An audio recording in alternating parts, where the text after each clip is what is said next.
And that was another really long drive. I've gone all the way up the Bush Road, plus this new Kinbasket extension that they put onto it. This whole area was logged a long time ago. Back then they used barges to ship out the lumber, but I guess this time as they come back for the second growth, they decided it makes more sense to build roads, and it's very helpful for me in this plan to hike up the Kinbasket River Valley for Tsar Mountain.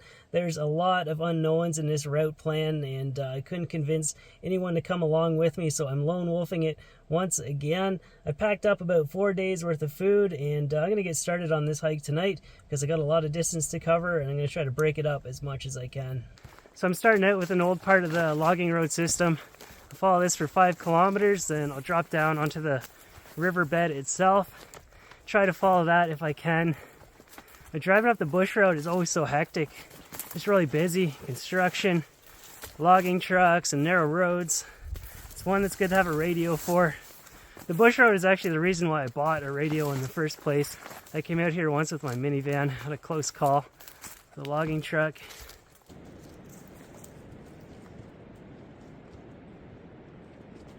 So Tsar Mountain is a 11,000 footer here in the Canadian Rockies. It used to be known as the most remote and hardest to reach. It used to be a big expedition or a helicopter ride to reach it. So when I found out they built a road pretty close to it, it caught my attention. The route up the mountain itself, it might be too difficult for me, but it's hard to say until I can see it for myself. But not many people have been out here, so the opportunity to just pay a visit is worth it alone.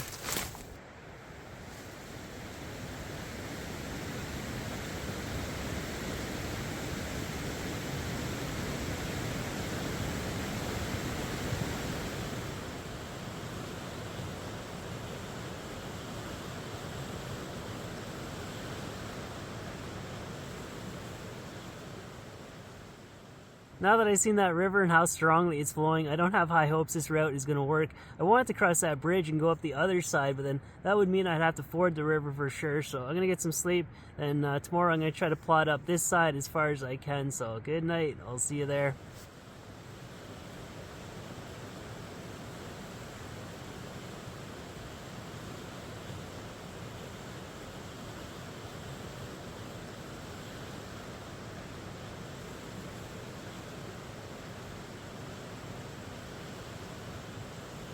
Having a late start this morning. There's a lot of dew here. I woke up soaking wet, so I'm just waiting to dry out before I pack everything up.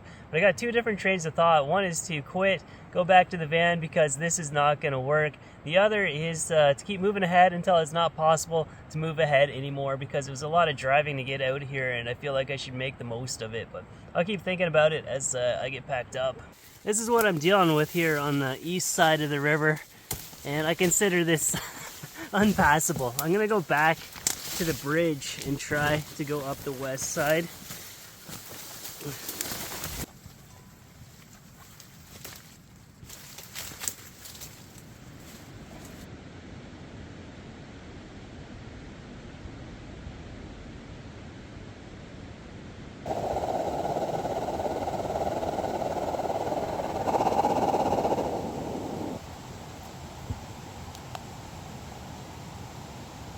Yeah, this is not going to work.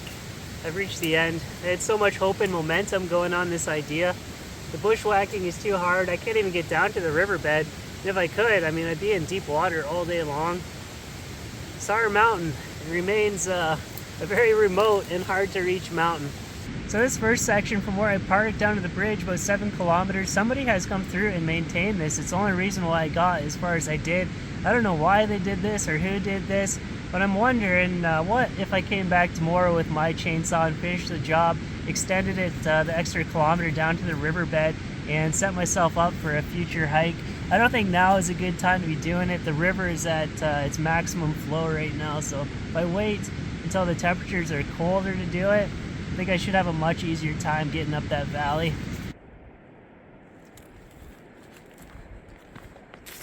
Come on. Most of the time when my plans don't work out, I just get frustrated and delete all the footage and start again from scratch on something new. Maybe I should keep this one rolling. It can be an ongoing project of trying to reach this mountain. Looking at the drone footage, I don't think the river is all that deep or it's all braided out. Maybe I could get through that. It would just be like a maze trying to pick my way through. And also, if you look really close on the left-hand side way out there, you can see tire tracks. I bet you those are from like the 1970s or 80s when someone managed to get a vehicle that far. It's pretty wild. Yeah, maybe tomorrow I'll head out with the chainsaw. I'll try to make this trail that leads to nothing actually lead to something. Maybe it was the forestry people that are keeping that trail open. They're out there scouting for lumber or something. That's my only guess.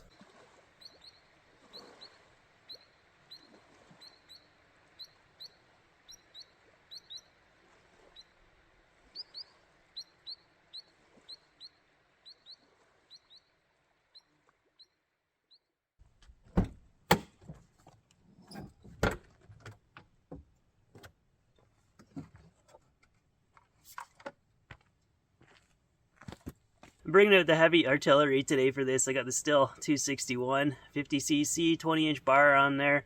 I've tested it out. It's a pretty nice machine. I still got the battery powered. I'm going to keep it. It's pretty good for some situations. But now that I have a really good two-stroke, I can tell there's a clear difference in quality. This one is just not on the same level. I mean, this one really spits out the bar oil. But yeah, I would bring this one today because it's lighter and easier to carry. But I'm not sure that I have enough battery power to finish the job. And it's a bit of a hike out there, so I want to make sure I can finish up.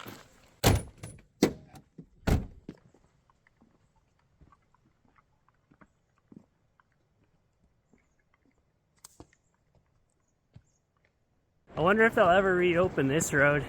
I also wonder how much further can they possibly drive and have lumber that's still worth money with the price of gas. I'm about 130 kilometers out here, and it's not an easy drive either. It's slow. It takes a good 3 hours. This is pretty far out.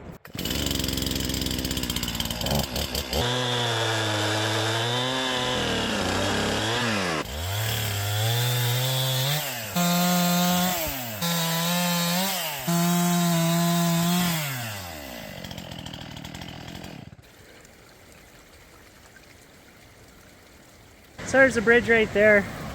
I built a cairn to mark the start of my trail so people know where to turn.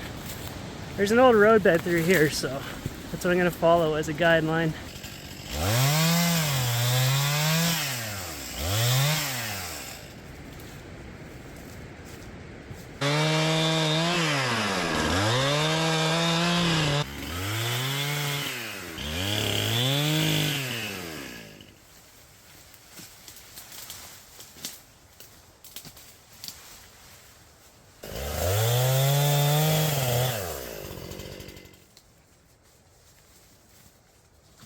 Been working at this for a while now. The trail to nothing just goes a little bit further, so if anybody else comes out here, they'll have an extra like 300 meters before they hit the jungle of twisted alders.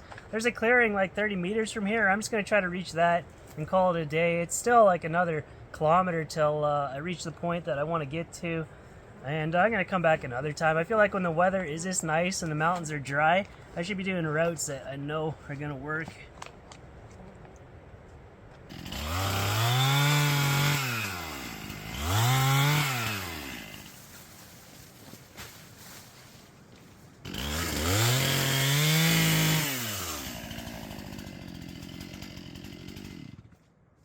This is probably where they were loading the logging trucks back then.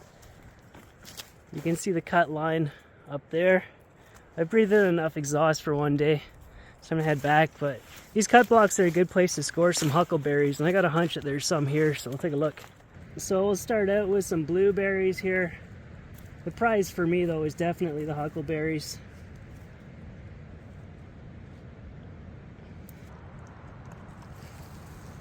Well, there we go, first feast of huckleberries for the year. Rocco's already learned. She knows what it's all about. It's gotta get a big handful.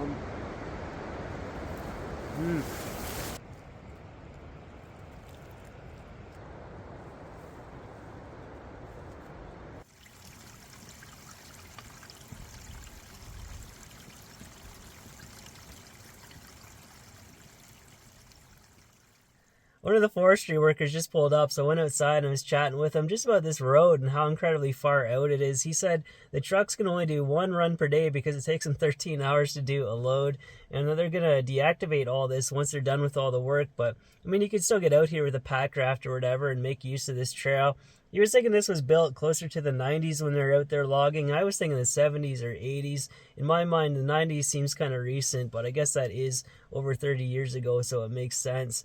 I think since I'm here, I should go back out one more time and try to finish up my trail to nothing, make it a something, so that next time I come, I can just get down to the hiking and try to get to Tsar Mountain. But if someone else tries before I do, let me know if it actually works, if there is a point to all my effort.